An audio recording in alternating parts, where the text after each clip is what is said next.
దూరమే నా దగ్గరగా అనిపించింది ప్రతి క్షణం.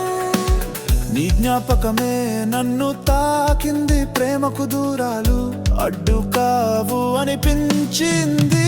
నీ కోసం చేసిన త్యాగమే నా గర్వంగా నిలిచింది.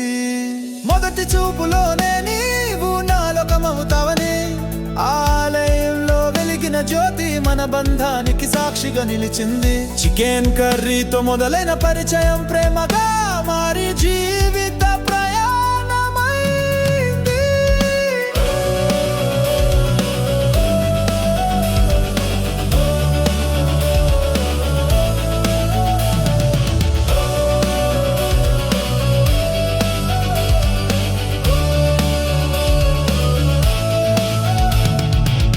ఫిబ్రవరి 7వ తేదీ మన కలల రోజు.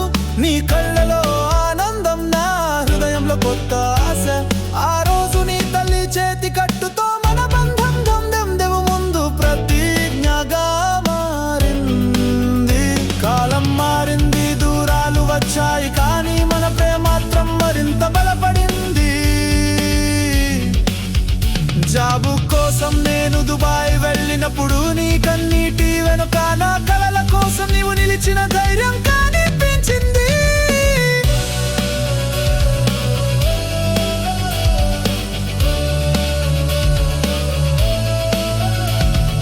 వాట్సాప్ సందేశాల్లో పండగలు పంచుకున్నాం, ఫోన్ కాల్స్ లో నవ్వులు బాధలు పంచుకున్నాం.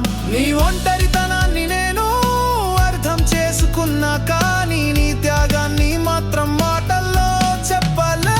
3 సంవత్సరాల ప్రేమకు పుట్టిన పరిణిక నా జీవితానికి కొత్త అర్థం ఇచ్చింది.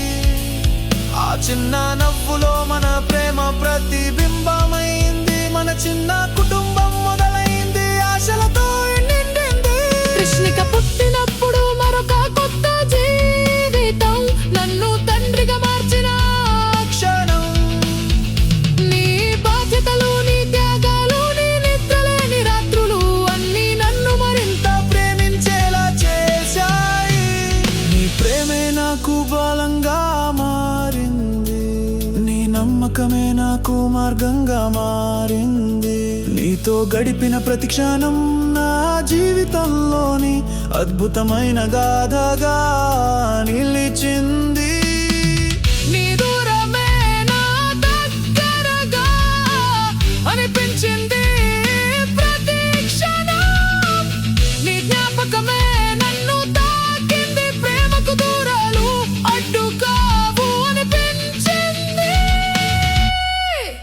Happy birthday Rashmi. నీవే నా జీవితం, నా శ్వాస, నా ఆశ. నిన్ను ఎప్పటికీ ప్రేమిస్తూనే ఉంటా.